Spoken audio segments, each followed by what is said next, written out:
तो 5 साल में ऐसी कई योजनाएं हैं जिनको लेकर पीठ थपथपाती है सार्वजनिक मंचों से सरकार की, हमने ये किया है वो किया है। आपको कैसे देखते हैं? ये सरकार के ढोल में पोल है। ये सरकार पीठ थपथपाना बस जानती है और खुद का। तो मुझे लगता है कि आप जैसे नेता जब आएंगे, अभिनेता जब आते हैं राजनीति में, तो इसको प्रमोट करेंगे, क्या कुछ उसके लिए है? इंफ्रास्ट्रक्चर जो है टूरिस्ट प्लेसेस में, उसको बेहतर करने का प्रयास होगा। तो उसमें तो दिख नहीं रहा है। आप लोगों ने तो पीठ थपथपाया कि हमने अब महिला आरक्षण बिल ला रहे हैं, लेकिन उसमें तो दिख ही नहीं रहा है। आप कम बड़ी बात है क्या? कम बड़ी बात है महिला आरक्षण बिल लाना? भूपेश बघेल जी के साथ आपका कनेक्शन कैसा है? भाई देखिए, वो हमारे मुख्यमंत्री हैं, लेकिन आने वाले समय में नहीं रहेंगे।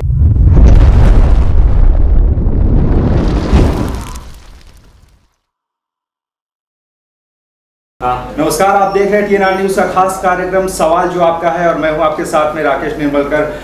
चुनाव दहलीज पर है और हम छत्तीसगढ़ के अलग अलग क्षेत्रों में जा रहे हैं, लोगों से मिलवा रहे हैं, प्रत्याशियों से मिलवा रहे हैं। इसी क्रम में हम इस समय मौजूद हैं धरसींवा विधानसभा क्षेत्र में, और यहाँ से अभी वर्तमान में बीजेपी ने जो प्रत्याशी घोषित किया है अपना, वो है सुपरस्टार, छत्तीसगढ़ के सुपरस्टार पद्मश्री अनुज शर्मा जी। उन्हीं के साथ आज हम हैं। सर, बहुत बहुत स्वागत है आपका हमारे इस खास कार्यक्रम में। जी धन्यवाद जी।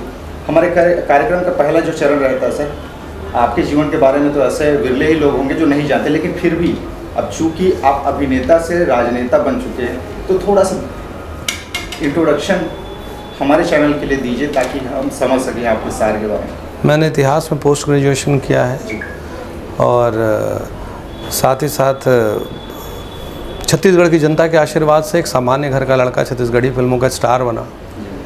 भारत सरकार ने इतना बड़ा सम्मान दिया, पद्मश्री जैसा सम्मान दिया, ये सब छत्तीसगढ़ की जनता के आशीर्वाद से मिला है। जीवन में एक नई पहल मैंने की है कि कलाकार के तौर पर मेरे काम करने की अपनी एक सीमा थी। उस सीमा को बढ़ाना चाहता था, उस दायरे को बढ़ाना चाहता था, और इसलिए मैंने सार्वजनिक जीवन में आते हुए राजनीति में जाने का फैसला किया। और मैंने जिस दिन राजनीति में प्रवेश किया, उस दिन मैंने कहा था कि मैं छत्तीसगढ़ी और छत्तीसगढ़ियों के लिए राजनीति में आया हूँ। छत्तीसगढ़ियों की राजनीति में कुछ लोग हमें ट्रोल इसलिए भी करेंगे सर कि इंटरव्यू हम हिंदी में ले रहे हैं, लेकिन फिर भी आप अभिनेता से नेता में आए हैं, अभिनेता से आप राजनेता बने। क्या कुछ उम्मीद है आपको, क्या कुछ उद्देश्य लेकर यहाँ पर आए हैं, और बीजेपी ही क्यों? आपके पास तमाम ऐसे विकल्प थे। देखिए, बीजेपी इसलिए क्योंकि बीजेपी धारा 370 हटाने की ताकत रखती है। बीजेपी इसलिए कि बीजेपी छत्तीसगढ़ राज्य बनाने की हिम्मत रखती है और बनाती है, यानी छत्तीसगढ़ियों के दिल के मर्म को जानने वाली पार्टी है। बीजेपी इसलिए क्योंकि उसने ट्रिपल तलाक हटाया। बीजेपी इसलिए उसने पूरे विश्व में भारत को स्थापित किया है, ऐसा नेतृत्व मिला है। बीजेपी में जाने के हजारों कारण हैं। एक ऐसी पार्टी जो देश के लिए काम करती है, किसी परिवार के लिए काम करने वाली पार्टी नहीं भारतीय जनता पार्टी। अच्छा, तो फिर भी लेकिन अब तो आप चूँकि इसमें आए, काफ़ी ज़्यादा विरोध भी हुआ। आपको नहीं लगता स्थानीय कार्यकर्ता और स्थानीय नेताओं के इस विरोध के चलते आपके आत्मविश्वास में कमजोरी आई? नहीं, देखिए, राजनीति का हिस्सा है कि विरोध तो राजनीति में कंपल्शन है, और भारतीय जनता पार्टी ऐसी पार्टी है जहाँ सबको टिकट मांगने का अधिकार है, सबकी महत्वाकांक्षा होती है, लेकिन पार्टी किसी एक को टिकट दे पाती है। पार्टी ने यह फैसला किया हम सब मिलकर काम करेंगे। जी। कौन है रोल मॉडल आपका राजनीति में? राजनीति में किसी एक को तो कहना मुश्किल है, लेकिन मैं बहुत सारे लोगों से प्रभावित हूँ। बिल्कुल, मुझे सुषमा स्वराज जी की राजनीति बहुत अच्छी लगती थी। मुझे हमारे गोवा के मुख्यमंत्री थे मनोहर पर्रिकर जी, उनका स्टाइल मुझे बहुत अच्छा लगता था, यानी जिस तरह से उन्होंने राजनीति की वो मुझे बहुत पसंद आई। तो इस तरह के बहुत सारे लोग हैं। मोदी जी तो हैं ही अपने आप में अद्भुत और अलग, जिन्होंने अपने आप को देश को समर्पित कर दिया। जी। इस बार जिस विधानसभा क्षेत्र से आप लड़ रहे हैं सर, वर्तमान में यहाँ से बीजेपी की विधायक थी अनीता शर्मा जी, उनको इस बार टिकट नहीं दिया। क्या लगता है कितनी बड़ी चुनौती होगी अब जब इस क्षेत्र में आए हैं? कितना स्वीकार करेगी आपको जनता? कितना स्वीकार कर रही है? आप मेरे साथ चलिए एक दिन दौरे पे, तो आपको समझ में आ जाएगा। जनता का अपार प्रेम मिल रहा है, अद्भुत आशीर्वाद मिल रहा है मुझे। आप जब चाहेंगे तो आपको ये बात समझ में आ जाएगी। तो अब जब फिल्म इंडस्ट्री की बात आती है, चूँकि आप एक्टिंग के क्षेत्र से आए, इतने बड़े छत्तीसगढ़ के एक्टर हैं, हम भोजपुरी फिल्म इंडस्ट्री को, तेलुगु फिल्म, उस हिसाब से हमारी छत्तीसगढ़ फिल्म इंडस्ट्री, अब जब अगर आप सदन में जाते हैं तो किन मांगों को आप रखेंगे कि हमारे कलाकार भी आगे बढ़ें?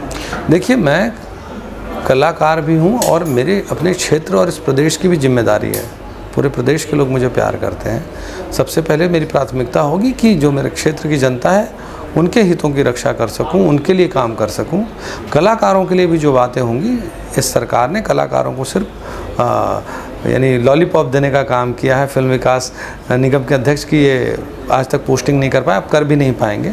इन 5 सालों में सरकार ने कुछ नहीं किया कलाकारों के लिए। तो 5 साल में ऐसी कई योजनाएं हैं जिनको लेकर पीठ थपथपाती है सार्वजनिक मंचों से सरकार की, हमने ये किया है वो किया है, आपको कैसे देखते हैं? ये सरकार के ढोल में पोल है। ये सरकार पीठ थपथपाना बस जानती है और खुद का काम करना नहीं जानती है। ये सरकार तो झूठ पे झूठ बोलती है और उस झूठ को बड़े से अखबारों में विज्ञापन के रूप में छपाती है। अब जब अनुज शर्मा जी राजनीति में कदम रख ही चुके हैं, हमने ऐसे कई सारे राज्य देखे हैं, MG रामचंद्रन का ले लीजिए, आगे चल के मुख्यमंत्री भी बने, क्या ये दायरा आगे बढ़ेगा? अभी तो शुरुआत है, क्लाइमैक्स अभी बाकी है। नहीं, देखिए ऐसा नहीं है। सार्वजनिक जीवन में आप आते हैं, आप अपनी पार्टी के एक सिपाही के रूप में काम करते हैं। मैं पार्टी के कार्यकर्ता के तौर पे काम कर रहा था। पार्टी ने दायित्व दिया कि मुझे ये चुनाव लड़ना है, मैं उस दायित्व को निभा रहा हूँ। हम भारतीय जनता पार्टी में प्रत्येक कार्यकर्ता का सम्मान होता है, हर किसी की बात सुनी जाती है, सबके दायित्व पार्टी और संगठन के द्वारा निश्चित किया जाता है। पार्टी हमें जो दायित्व देती है हम उसे सराखों पर उठा कर लेकर चलते हैं और उसके अलावा कुछ नहीं होता हमारी पार्टी में। जी, अगर सरकार बनती है तो कौन से वो 3 मांगे होंगी जिनको आप रखने का प्रयास करेंगे छत्तीसगढ़ की बेहतरी के लिए? देखिए, सबसे पहले तो जिस तरह से भारतीय जनता पार्टी ने शराब पे अंकुश लगाने की बात की, वो मोदी जी ने कहा है कि सबसे पहले गरीबों के लिए आवास की व्यवस्था होगी, वो हम जल्दी पूरा करने की कोशिश करेंगे। स्वच्छ जल अभी तक लोग इस सरकार के कारण हर घर में नहीं पहुंच पाया है, वो पहुंचाना होगा। शिक्षा, स्वास्थ्य, ये जो 2 प्रमुख क्षेत्र हैं जिस पे मैं सबसे ज़्यादा काम करना चाहूँगा। आपके क्षेत्र में कौन सी ऐसी कमजोरी लगती है जिसको आप पूरा करने की कोशिश करें? देखिए, मेरे क्षेत्र में बहुत सारी चीज़ें हैं। इन 5 सालों में जो विकास कार्य हैं पूरी तरह से ठप हैं। उन विकास कार्यों को फिर से शुरू करना होगा। जो अलग अलग क्षेत्रों में सड़क की मांग है, भवनों की आवश्यकता है, हॉस्पिटल है, स्कूल है, इनकी जो चीज़ें रही हैं 5 सालों में काफ़ी पीछे रह गई हैं। दूसरी चीज़, युवाओं को रोज़गार की एक समस्या रही कि यहाँ के जो हमारे शिक्षित बेरोजगार हैं, जो स्किल्ड बेरोजगार युवक हैं, उनको औद्योगिक क्षेत्र होने के बाद भी उस प्रायोरिटी में जॉब नहीं मिल रहा है। तो उस पर मेरी प्राथमिकता होगी कि यहाँ के लोगों को लिया जाए ज़्यादा से ज़्यादा। CGPSC जब घोटाला की बात सामने आई, आप भी गए थे विरोध प्रदर्शन में, क्या कुछ अब निष्कर्ष निकल के सामने आ रहा है? ये निष्कर्ष क्या, तो माननीय उच्च न्यायालय ने कह दिया है और उस भर्ती पे उन्होंने रोक लगा दी है। वहाँ तो स्पष्ट हो चुका है कि PSC के चेयरमैन अपने रिश्तेदारों को, कांग्रेस के पदाधिकारियों के बच्चों को, बड़े बड़े सेठ साहूकारों के बच्चों को, बड़े बड़े अधिकारियों के बच्चों को नौकरी अगर देंगे तो छत्तीसगढ़ का प्रतिभाशाली युवा कहाँ जाएगा, किस पर यकीन करेगा? उसको अगर PSC और व्यापम जैसी जगहों पे अगर उसे छला जाएगा तो उनके मोराल का क्या होगा? उनके आत्मविश्वास को आप चकनाचूर कर दे रहे हैं। तो इसके लिए कोई भावी प्लान है आपके मन में? बिल्कुल प्लान है। जो भी दोषी हैं, भारतीय जनता पार्टी की सरकार आएगी, उसकी जांच की जाएगी और जो भी दोषी पाया जाएगा सलाखों के पीछे मिलेगा। प्रेम प्रकाश पांडे जी से हमने कल बात की, उन्होंने भी यही बात कही, आप भी वही दोहरा रहे हैं। लेकिन यहाँ पर सरकार के भी 5 साल पूरे होने वाले, कई सारे 36 वादे करके आई थी, आप कितना वादा करेंगे और कितना पूरा करेंगे? और क्या लगता है कि 36 में से 36 वादे पूरा कर पाई है सरकार? देखिए, हमारी पार्टी अपना घोषणा पत्र तैयार कर रही है, बहुत स्ट्रांग टीम बनी है और आप देखिएगा, घोषणा पत्र आने दीजिए, कुछ दिन इंतज़ार करिए।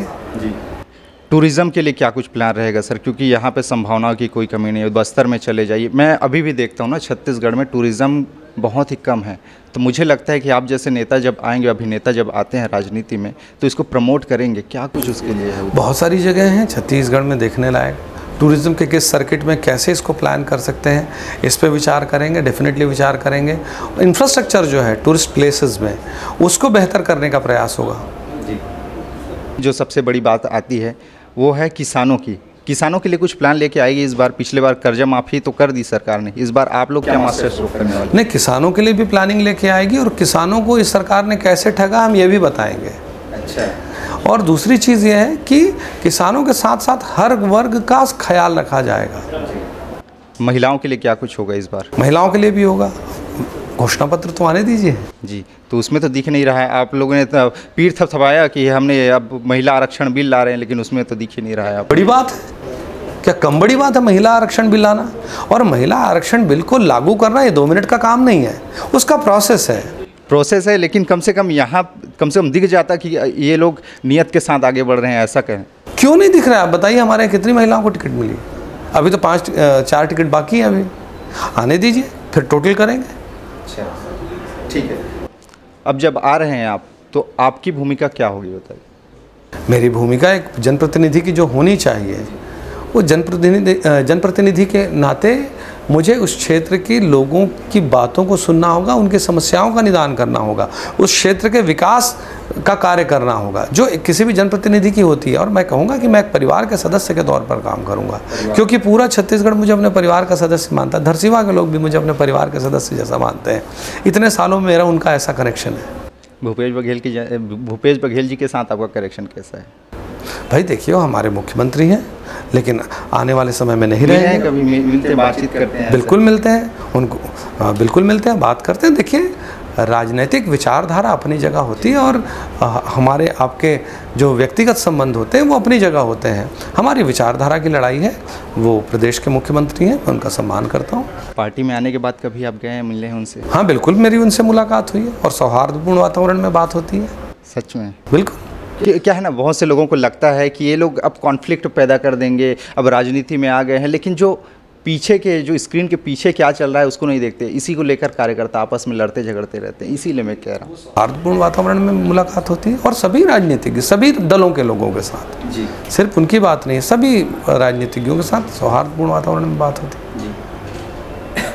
आम आदमी पार्टी, जनता कांग्रेस छत्तीसगढ़, ये भी है। कितनी बड़ी चुनौती इसको देखते हैं आप? समय बताएगा। जाते जाते आपके क्षेत्र की जनता से आप कुछ कहना चाहेंगे? मैं यही कहूँगा कि मैं एक साफ नियत के साथ धरसीवा विधानसभा क्षेत्र की सेवा करने के लिए आया हूँ। मैं आप सबको विश्वास दिलाता हूँ, अपने जनप्रतिनिधि के रूप में आप मुझे चुनेंगे तो आप लोगों के दुख सुख, चिंता परेशानी में आपका ये भाई हमेशा आपके साथ खड़ा रहेगा।